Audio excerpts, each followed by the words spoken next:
Hola, ¿qué tal? Bien, pues vamos a continuar con los vídeos del curso básico de electricidad, la segunda parte. Entonces, vamos a ver el capítulo 10, en el cual vamos a mirar la electricidad industrial. El campo de la electricidad industrial es muy amplio, entonces pues no vamos a dar todo. Y lo que vamos a dar pues va a ser en dos partes, porque es bastante largo, ¿no? En primer lugar, pues vamos a ver algunos elementos los cuales se utilizan en la que es la electricidad industrial, ¿no? Aquí podemos ver, pues, pulsadores, ¿no? Es una pequeña representación, pero hay de muchos tipos, ¿no? Entonces, un poco para que se tenga la idea de lo que es cada elemento. Entonces, aquí tenemos los detectores magnéticos, ¿no? Estos detectores magnéticos tienen varias utilidades y tienen la propiedad de que aquí en estos equipos hay alojado una ampolla de vidrio en la cual en su interior hay un contacto, ¿no? Ese contacto puede ser cerrado o abierto en función de la función que tenga que hacer, ¿no? Entonces, en estos así pues suele haber una ampolla aquí y otra aquí. Entonces, ¿qué pasa?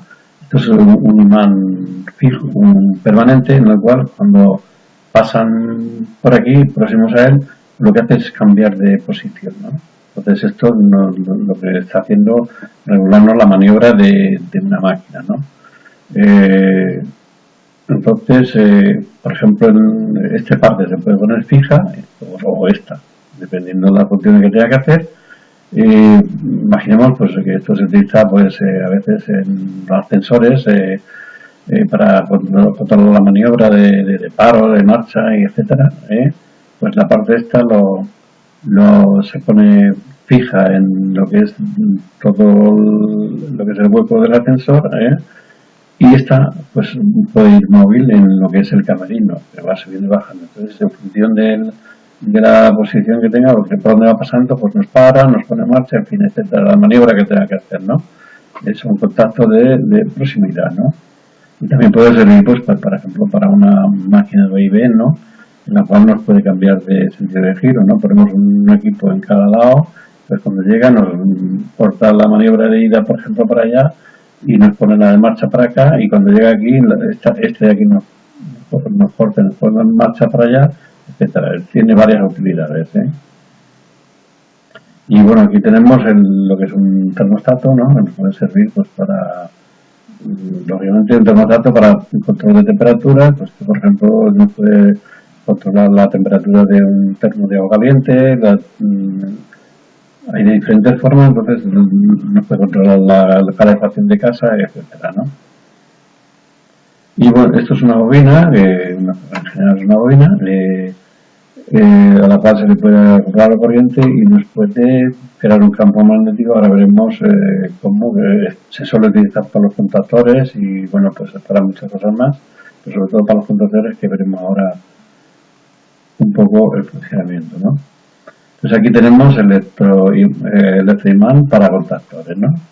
La propiedad que tienen los electroimanes es que cuando se les deja de aplicar una tensión aquí de alimentación, lo que hacen es ya dejan de ser imantados. Es diferente al contacto, lo que es un imán permanente, que siempre está imantado, pero esto es un imán que cuando en el momento que no le suministramos aquí la tensión ya no actúa, ¿no? Entonces la aplicación que tiene pues es para contactores, es importante. Y como podemos ver, la bobina que hemos visto antes representa que va acoplada aquí. Ya lo veremos un poquito más adelante con mucho más detalle, como va acoplada aquí, ¿no? Esto sería el núcleo de hierro, que son plaquitas de hierro acopladas una encima de otra, lo cual forman el núcleo de hierro, y esta sería la parte también móvil del contactor, ¿no? En la cual, pues como podemos ver aquí, tenemos unos muelles que lo que hacen es mantener, cuando no tiene alimentación de aquí en la bobina esta, estos muelles lo mantienen separado esto. Entonces, como está acoplado lo que es el contactor, los contactos del contactor, pues lo mantiene en esta posición, ¿no? Pero si nosotros alimentamos aquí la de corriente de tensión, esto, el imán, el electroimán este atraería la placa de esta móvil hacia acá, vencería la fuerza de los muelles, entonces esto se vendría hacia acá, ¿no? ¿Y qué nos hace al venir hacia acá? ¿Qué nos hace? Pues los contactos que estaban abiertos nos cierran y los que estaban cerrados no los abren, ¿no? Como podemos ver aquí, vemos de diferentes trazos, diferentes tamaños del trazo, ¿no? Esto se suele usar para la alimentación de los motores trifásicos, entonces, como podemos ver aquí, lo que es la parte de la potencia sería es más gruesa, ¿no? Y esta sería la parte de maniobra, contactos auxiliares, ¿no? Como decíamos antes, los contactores pues sirven para eso. Con una pequeña potencia aquí en el de alimentación podemos mover, controlar grandes potencias, ¿no? Esa es un poquito la idea de lo que es el contactor. Y bueno, pues aquí podemos ver ya un contactor real, ¿no? Lo que es el bloque de un contactor. Y aquí ya lo vemos ya con mucho más detalle lo que explicábamos antes del esquema, ¿no? Como podemos ver aquí, tenemos una espira de sombra, que se llama de sombra. Es una espira que va incrustada aquí en el núcleo de hierro, este que decíamos, ¿no? Son dos bobinas. Esto es para eliminar o amortiguar las corrientes de Foucault. O sea, un contactor lo que crea es muchas corrientes de la corriente de Foucault que si no tuviésemos acoplado esto, pues nos haría mucho ruido y también nos calentaría todo lo que es el núcleo. Por eso tiene estas tiras para amortiguar o eliminar las corrientes de Foucault, ¿no? Y aquí ya podemos ver lo que es la bobina que veíamos antes con menor detalle, pues aquí ya la vemos con mucho más detalle. Esto, tenemos el hueco para introducir lo que es el núcleo. Entonces este quedaría acoplada, lo veremos más en una imagen más adelante. Este sería el muelle que mantiene separados los contactos y este sería el bloque de contactos móviles. Entonces aquí ya lo vemos con más detalle. Aquí ya está la bobina, la tenemos acoplada y tenemos acoplado el muelle, ¿no? Entonces nada más faltaría el acoplar la parte móvil, lo que lleva los contactos móviles, acoplarla aquí. Y como podemos ver aquí, pues aquí tenemos los contactos de potencia, ¿no? Aquí serían donde conectaríamos el receptor de más consumo, como puede ser un motor, puede ser otro tipo de conexión. Y esto sería la maniobra. Esto sería lo que es la alimentación de la bobina, que como podemos ver es mucho más pequeña que esto de aquí. Y bien, aquí podemos ver ya lo que son los relés térmicos. Los relés térmicos normalmente van acoplados después del contactor. Como podemos ver aquí, estos serían los contactos de potencia, ¿no? Y estos serían de maniobra. La propiedad que tiene el relé térmico es que, como veremos en la foto siguiente, pues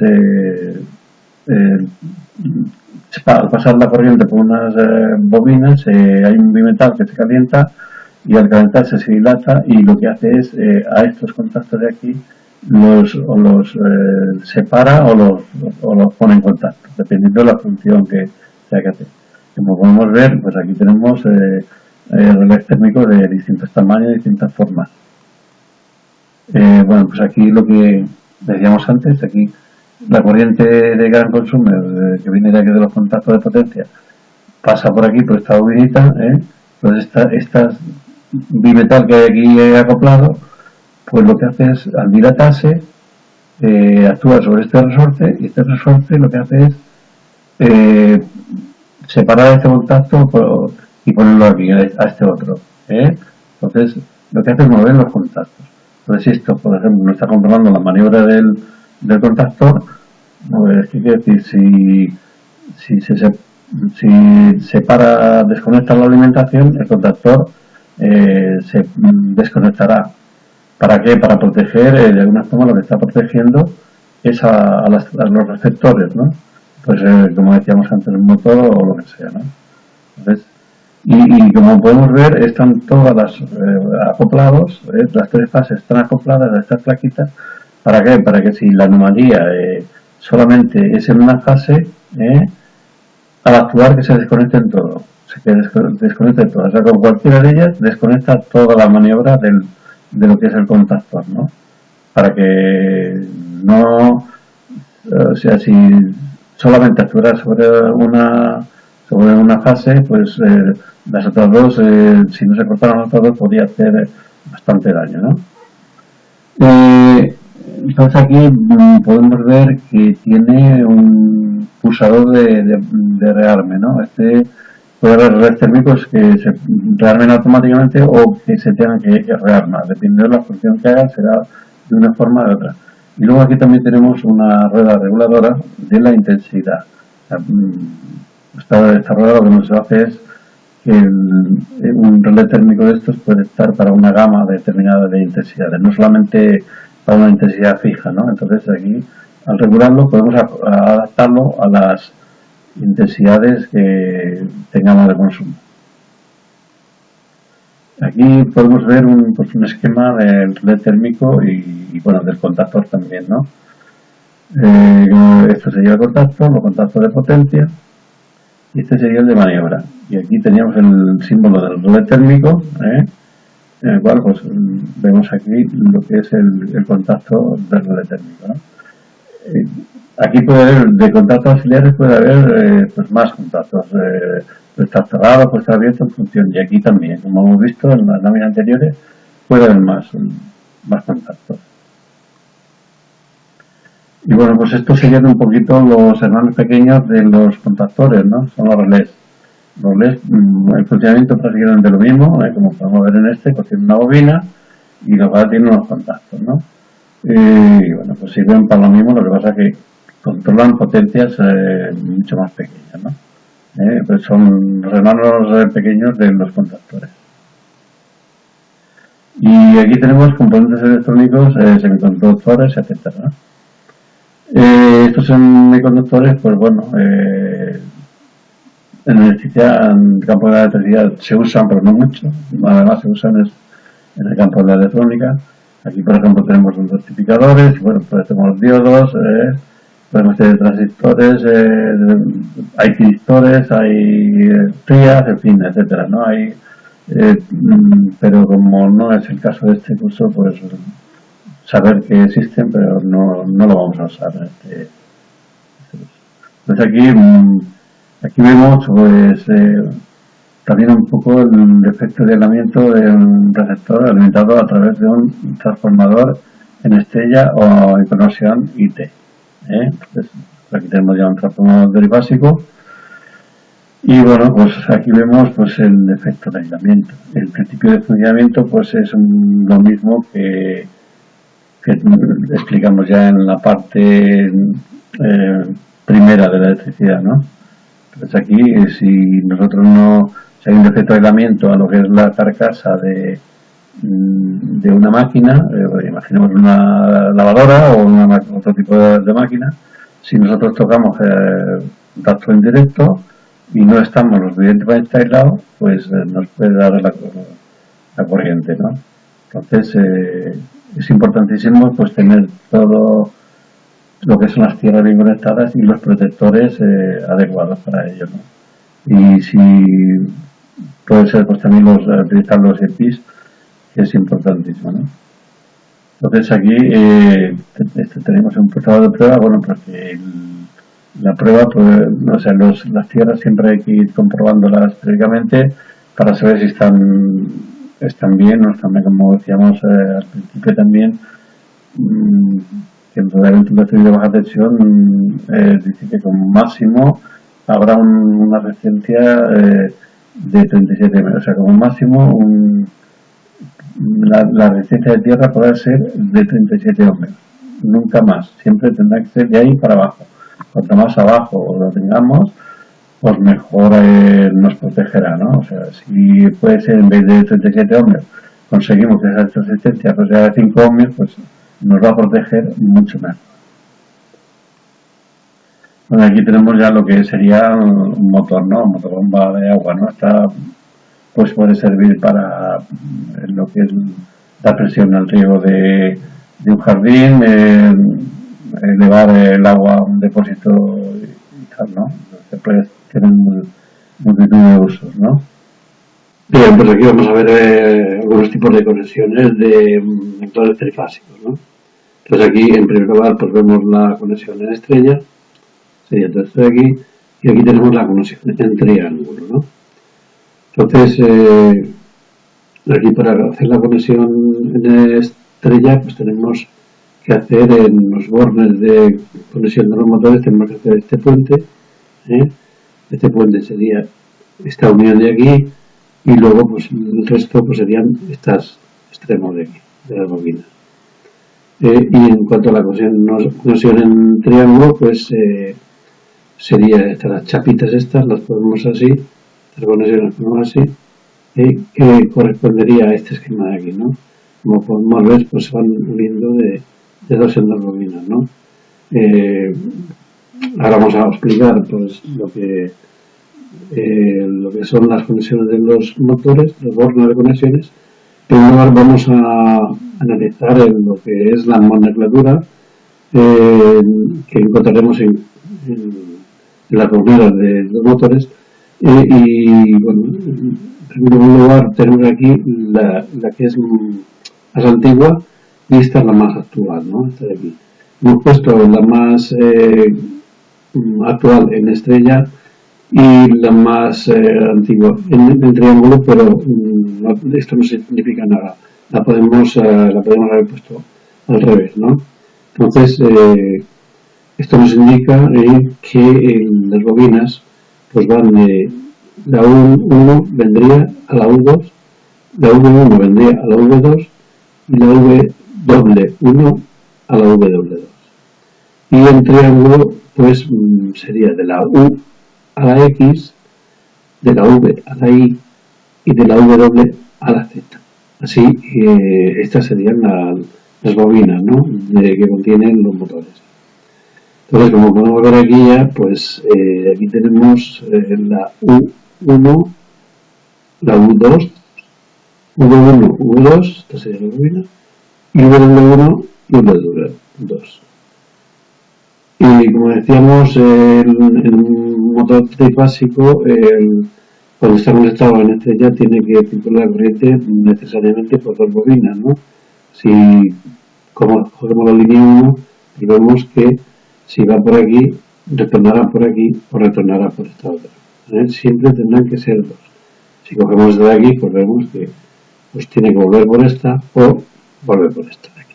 Siempre dos bobinas. Y bueno, pues en el triángulo la diferencia que hay es que solamente la corriente recorrerá una bobina, ¿no? Entonces las bobinas van de la U a la X, de la V a la Y y de la W a la Z.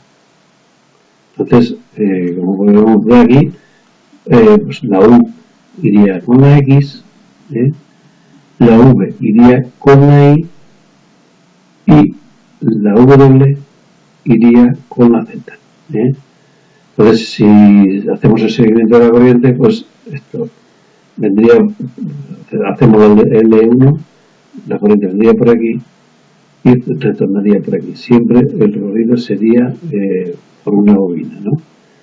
Y aquí, bueno, pues aquí podemos ver pues las conexiones, ¿no? Como podemos ver aquí, pues tenemos las conexiones, ¿no? De lo que es el triángulo.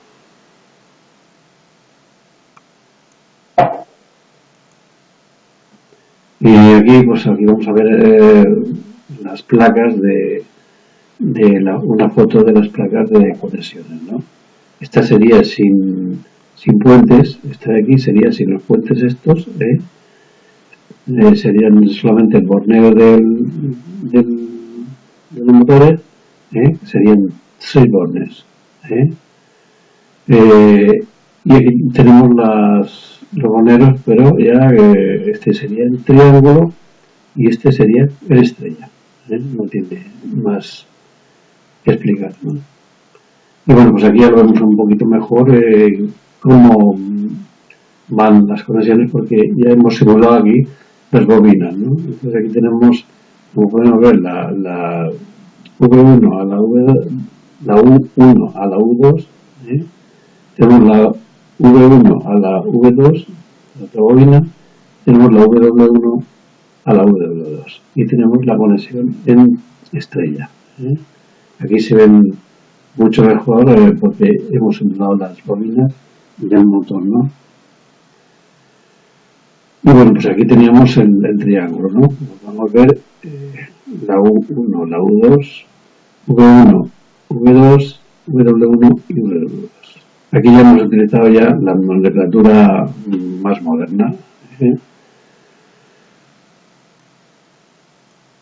Y entonces aquí ya podemos ver ya una caja de conexión del motor, ya una fotografía más exacta que los otros que eran dibujos, ¿no? Entonces, como podemos ver, pues tenemos los 6 bornes del motor trifásico y, pues bueno, lo mismo de siempre, ¿no? U1, U2, V1, V2 en las bobinas y W1 a W2. Estas serían las conexiones de un motor trifásico. Y bien, pues aquí tenemos lo que son las placas de características de un motor que tenemos que tener muy en cuenta estas características a la hora de conectar un motor, ¿no? Entonces, cuando vayamos a conectar un motor, tenemos que tener presente estas placas porque aquí el fabricante nos indica las características del mismo, ¿no? Pues aquí, como podemos ver, me está indicando la tensión que puede soportar en las diferentes formas de conexión, ¿no? Entonces serían 230 o 400 voltios, ¿no? Aquí teníamos la frecuencia, estos serían los vatios, serían kilovatios, aquí sería el consumo en amperios, esto sería para conexión en triángulo, y esta sería para la conexión en estrella. Entonces aquí está consumiendo 3,2 amperios y aquí en estrella está consumiendo 1,85 amperios. Y esto serían las revoluciones por minuto, ¿no? De las revoluciones que lleva este motor. Pues aquí tenemos estas características son para no son para Europa, sino que son para América, ¿no? Este tipo de conexiones son americanas, ¿no?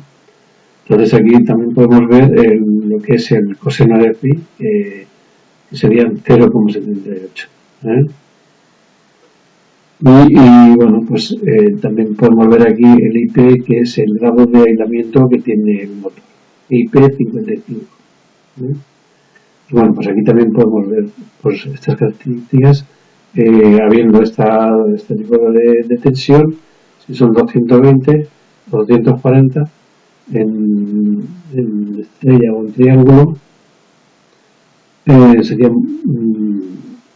aquí en el triángulo serían para 220 3,2, para 240 serían 3,3 amperios, para 380 serían 1,87 amperios y para 415 1,90 amperios, ¿no? Esta sería la conexión en triángulo y esta sería la conexión en estrella. Y 50 Hz de lo que es la frecuencia de la corriente, ¿no? Y aquí tendríamos pues otra vez también la americana, ¿no? Que no nos interesa porque pues aquí no vamos a ver, ¿eh? Hay que tener muy en cuenta estas características a la hora de conectar un motor. Y bien, pues aquí tenemos una conexión de motores trifásicos con red de 2 fases o fases más neutro, ambas con condensador, ¿no? Este tipo de conexiones no se suele hacer porque pierde bastante rendimiento el motor, ¿no? Entonces, más que nada es para que se sepa que existen, ¿no? Entonces, como podemos ver aquí, pues esto sería una conexión en triángulo, y esta sería una conexión en estrella. Entonces aquí lo que vemos es combinación de un condensador que será adecuado a las características del motor que tengamos conectado aquí. Entonces, y lo que hacemos es metemos la fase y el neutro, y aquí tenemos un conmutador para si queremos cambiarle el sentido de giro al motor, ¿no? Entonces nosotros ponemos este aquí, pues circular en un sentido, si lo ponemos aquí circular en un sentido. Entonces esto es aquí con el condensador lo que se hace es crear una falsa fase, ¿no? Entonces ya tenemos aquí por un lado la fase y por el neutro, y aquí le creamos otra, ¿no? Y bueno, ya digo que pierde mucha potencia, entonces es difícil que nos encontremos con este tipo de conexiones, ¿no? Y bueno, pues esto sería lo mismo, solo que en estrella, ¿no? Sería la conexión en estrella, ¿sí?